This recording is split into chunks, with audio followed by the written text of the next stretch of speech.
नमस्कार, नवग्रह मंथन में आपका स्वागत है। मैं सुरेश कौशल इस कार्यक्रम में आपके साथ धर्म, पर्व, ज्योतिष, ग्रह, नक्षत्र इत्यादि विषयों पर बातचीत करता रहता हूँ। हमारे मासिक कार्यक्रम भी होते हैं। कभी कभार जो बड़े ग्रह परिवर्तन होते हैं उस पर बातचीत होती है, परंतु हमारा एक वार्षिक कार्यक्रम होता है। आर्थिक भविष्य फल हो या वार्षिक भविष्य फल, हम दोनों करते हैं सभी लग्नों के लिए, मेष से लेकर मीन लग्न तक के लिए। आज मैं आपके साथ 23 का वर्ष 2023 का वार्षिक भविष्य फल सिंह लग्न के लिए क्या है, ये बात करने जा रहा हूँ। का सिंह लग्न है या नहीं, इसको जानने समझने के लिए क्या करें। अपना जन्म का समय, तारीख, वर्ष, स्थान और महीना पूरी सूचना ज्योतिष से जुड़े किसी कार्यक्रम में फीड कर दें। इस प्रकार का एक चित्र बनेगा। बीच के खाने में ऊपर सिंह अथवा लियो लिखा होगा, 5 नंबर लिखा होगा तो समझिए आपकी बात हो रही है। अन्यथा आपका नाम का अक्षर इनमें से कोई एक है तो भी आपकी बात हो रही है। क्या है नाम का अक्षर? मा, मी, मू, मे, मो, टा, टी, टू, टे, ये नाम के अक्षर हैं। अब वर्ष 2023 में 4-5 महत्वपूर्ण ग्रह परिवर्तन हो रहे हैं सभी लग्नों के लिए। वो इस प्रकार हैं। शनि 1 से 17 जनवरी तक मकर में है। उसके उपरांत अपनी मूल त्रिकोण राशि, अपनी स्वराशि कुंभ में 17 जनवरी से 31 दिसंबर तक रहेंगे।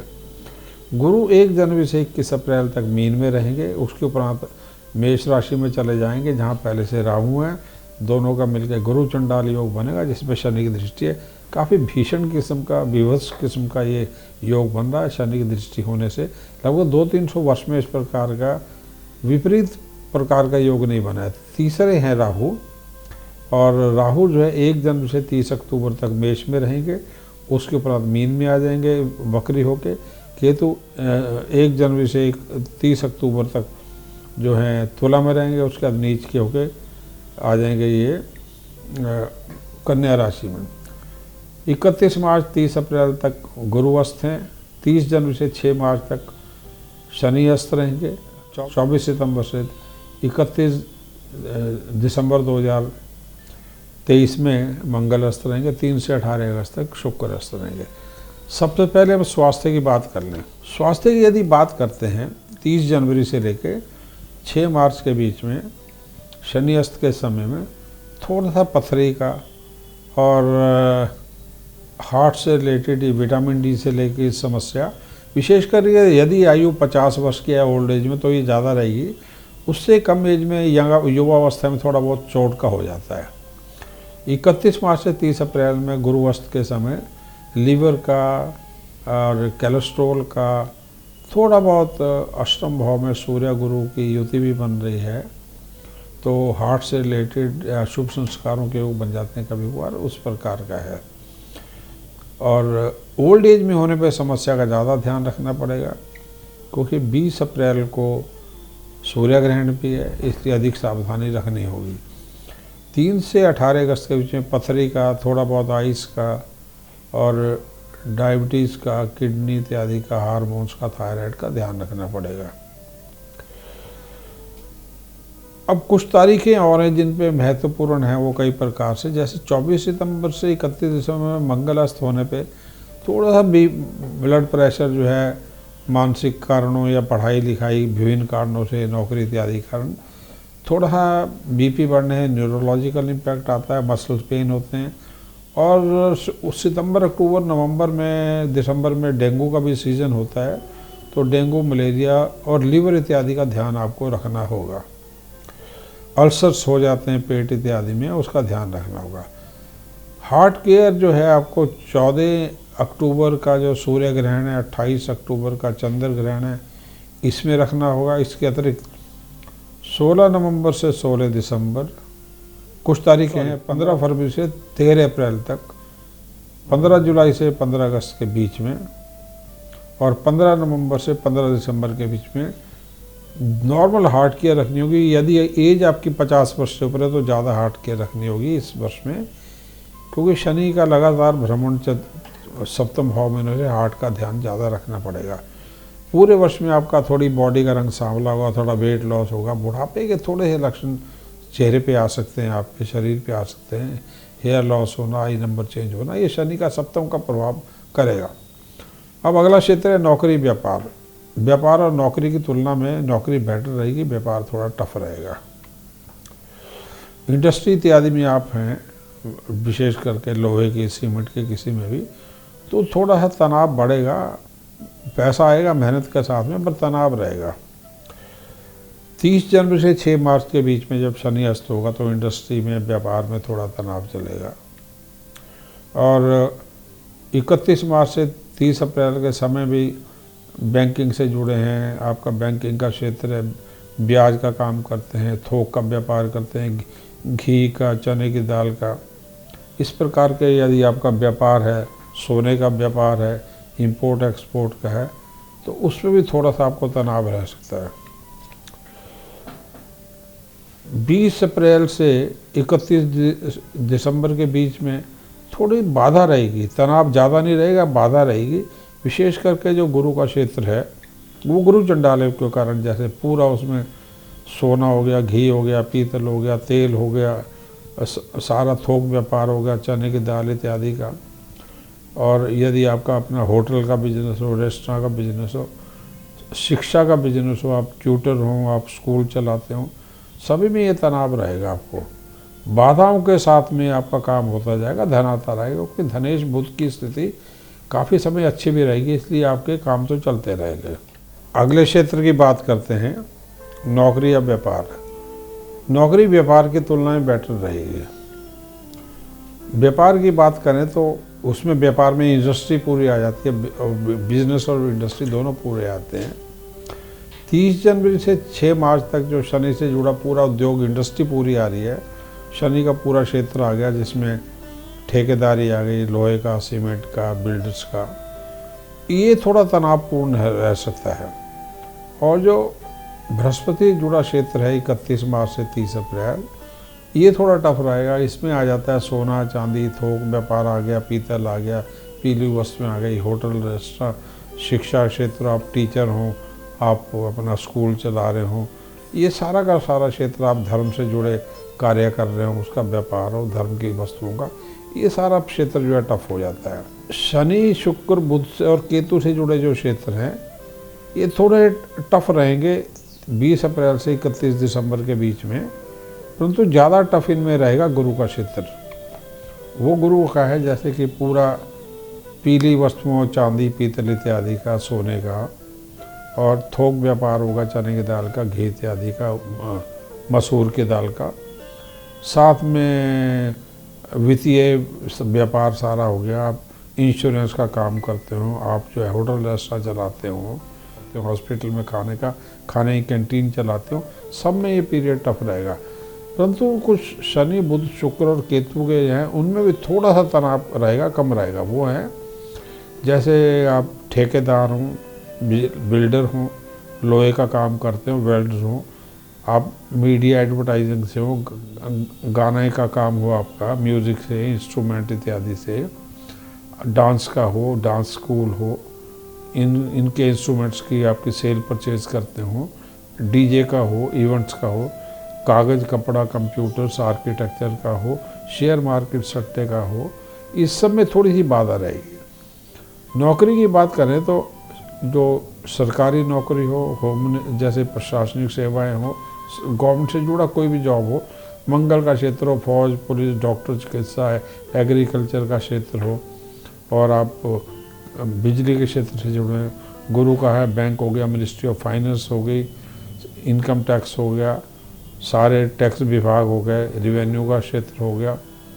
और एडवाइज़र हों गवर्नमेंट इत्यादि में, सारे सलाहकार हों सीनियर लेवल पे, बैंकिंग में, मिनिस्ट्री ऑफ कॉमर्स हो गई, सारा कागज़ का हो गया आपका, जो मिनिस्ट्री ऑफ कम्युनिकेशंस हो गई, संचार मंत्रालय हो गया, और ये इलेक्ट्रॉनिक्स का जो क्षेत्र हो गया सरकार का हो गया, और जैसे शुक्र का विभाग है गवर्नमेंट का, महिलाओं से और बच्चों से जुड़े विभाग हो गए, सब में थोड़ा सा टफ रहेगा 16 मार्च से लेके और 13 अप्रैल के बीच का समय। 31 मार्च से और 30 अप्रैल का जो समय है विशेष करके, ये जो ऊपर मैंने फील्ड बोले उनमें है।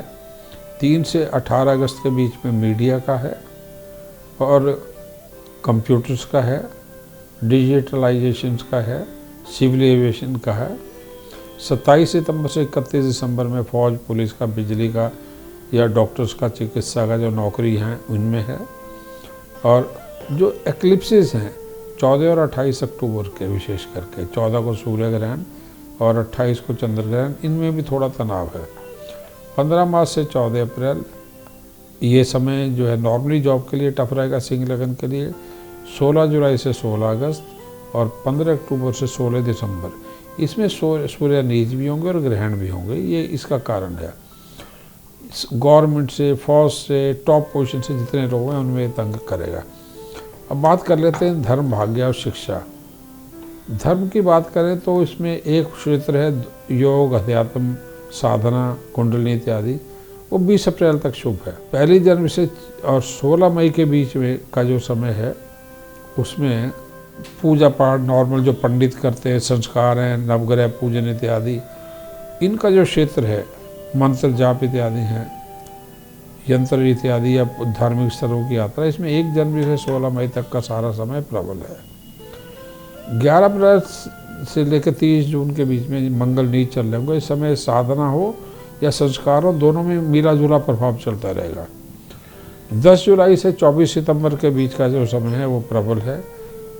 24 सितंबर से 31 दिसंबर में प्रबल है, परंतु बाधाओं के साथ में मन अस्थिर रहेगा, इसलिए पूजा पाठ इत्यादि में थोड़ा मन स्थिर रहेगा। योग इत्यादि में भी मस्कुलर पेन होगा, शरीर में हरारत होगी, कई दफ़ा वायरल फीवर होते हैं, इस वजह से ये मानसिक अस्थिरता इस प्रकार की चलेगी। शिक्षा के लिए बात करें, शिक्षा के लिए उत्तम समय है और 1 जनवरी से 10 अप्रैल विशेष करके विदेश में ये बड़ा उत्तम रहेगा। 30 जनवरी से 6 मार्च में थोड़ा हेल्थ इश्यूज के कारण बाधाएं आ जाएंगी। 31 मार्च से 30 अप्रैल के बीच में भी हेल्थ इशू से सर दर्द या डाइजेशन इत्यादि के कारण शिक्षा में बाधा आ सकती है। 25 सितंबर से 31 दिसंबर के बीच में मंगलास्त्र होंगे, तो उच्च शिक्षा विशेष करके हो, डॉक्टरी की, चिकित्सा की, फौज पुलिस की तैयारी कर रहे हो, प्रशासनिक सेवा की, उसमें थोड़े तनाव रहेंगे। और कभी कभार जो शनि का क्षेत्र है, सिविल इंजीनियरिंग करनी हो, मेटलर्जी इंजीनियरिंग कर ली हो, स्टील विभाग में जो पढ़ाई के लिए प्रवेश की कोशिश कर रहे हो, विदेश में जाना हो, उसमें थोड़ी सी बाधाएं रहेंगी। भाग्य की बात करें तो भाग्य में थोड़े से फ्लक्चुएशन रहेंगे, यानी ऊंच नीच रहेगी, कभी किस्मत काम करेगी, कभी नहीं। 20 अप्रैल से लेके 31 दिसंबर 2000, यानी ये लगभग 9 महीने जो हैं, 8-9 महीने, इनमें गुरु चंडाल योग चल रहा है। इसमें फ्लक्चुएशन रहेगी आपके भाग्य में। थोड़ा सा जो है, क्योंकि नवम भाव में ये योग चल रहा होगा, थोड़ा पितृदोष रहेगा, उससे भी भाग्य कम काम करेगा। 1 जनवरी से 20 अप्रैल के समय में विदेश में भाग्य उत्तम रहेगा। और जो पितृदोष रहेगा वो रहेगा 20 अप्रैल से 31 दिसंबर के बीच में, उससे भाग्य कम काम करेगा। 1 जनवरी से 30 अप्रैल में विदेश में भाग्य अच्छा काम करेगा। 11 अप्रैल से 30 जून भाग्य थोड़ा कम काम करेगा, क्योंकि इसमें एक तो गुरुवर्ष चल रहे होंगे 30 अप्रैल तक।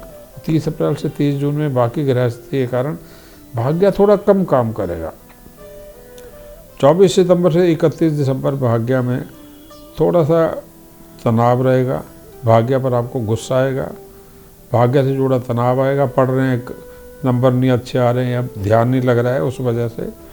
और इसी समय में 24 सितंबर से 30 दिसंबर के बीच में भाग्य में कमी के कारण देवों का थोड़ा नाराज रहना, ग्रहों का तनाव होना भी हो सकता है। और कभी कभार इस प्रकार के तनाव आने से आपको भाग्य में अविश्वास की स्थिति पैदा होती है। अब बात करना है शादी, रिश्ते, प्रेम इत्यादि, विवाह। 1 अप्रैल से लेकर 10 अगस्त तक जो है का जो समय है, इसमें आपका मांगलिक प्रभाव चलेगा। और 3 से 18 अगस्त में शुक्र अस्त रहेगा। 17 सितंबर से लेके और 28 दिसंबर तक मंगल भी अस्त है। इसलिए थोड़े से जो अस्त के समय 10 अप्रैल से लेके और 1 अप्रैल से 18 अगस्त का समय, जिसमें 3 से 18 अगस्त का समय शुक्र अस्त भी है, ये 24 सितंबर से लेके और 28 दिसंबर के समय में मंगल अस्त भी है। इस समय थोड़े से मांगलिक प्रभाव या अन्य कारणों से वैवाहिक जीवन में तनाव रहेगा। 30 जनवरी से 6 मार्च में जो विवाह और शादी से जुड़ा ग्रह शनि अस्त है, उसमें भी थोड़ा सा आपको गुस्सा रहेगा। कुछ तारीखें विशेष हैं जिसमें जो लोग मांगलिक हैं या मांगलिक प्रभाव से मैरिड हैं बस, तो उसमें आपको थोड़े तनाव रह सकते हैं। वो तारीखें जैसे 17 नवंबर से 28 दिसंबर, चौथे घर में मंगल चल रहे होंगे और उस समय अष्टमी है, उसमें काफ़ी ज़्यादा तनाव है। कुछ शुभ तारीखें हैं विवाह रिश्ते के लिए, यानी विवाह के लिए करने के लिए, पारिवारिक जीवन में शुभता के लिए, और जिसमें नौकरी व्यापार हर जगह पे आपके रिश्ते शुभ रहेंगे। वो समय इस प्रकार हैं: 1 जनवरी से 18 जनवरी, 7 अप्रैल से लेकर 2 मई, 1 जुलाई से 3 अगस्त, 2 अक्टूबर से 2 नवंबर। ये 2 अक्टूबर से 2 नवंबर में लव अफेयर वगैरह भी होते हैं और वैवाहिक जीवन भी होता है। 6 दिसंबर से 31 दिसंबर, 2 अक्टूबर से 2 नवंबर और 6 दिसंबर से 31 दिसंबर में लव मैरिज वगैरह की संभावनाएं बनी हुई है।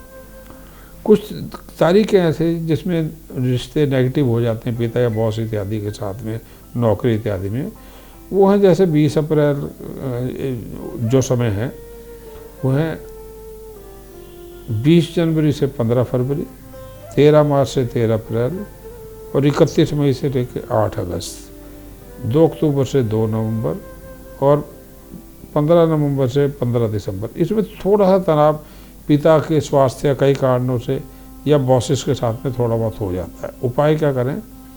पीला पुखराज, पन्ना और माणिक्य सर्वश्रेष्ठ रहते हैं इस नगर के लिए। शिक्षा, मांगलिक प्रभाव, चोटें इत्यादि के लिए पीला पुखराज पन्ने के साथ में आप मूंगा ले सकते हैं। गुरु, शनि और मंगल के दान कर सकते हैं, जैसे चने की दाल हुआ, घी हुआ, काले उड़द हुआ, नमक हुआ, गुड़ हुआ, मसूर की दाल हुई, तांबा हुआ। योग, अध्यात्म इत्यादि के लिए ये अनुलोम विलोम और कपालभाति इत्यादि करना, भ्रामरी इत्यादि करना, अंतर्मन की जागृति हेतु योग करना अत्यधिक लाभकारी रहेगा।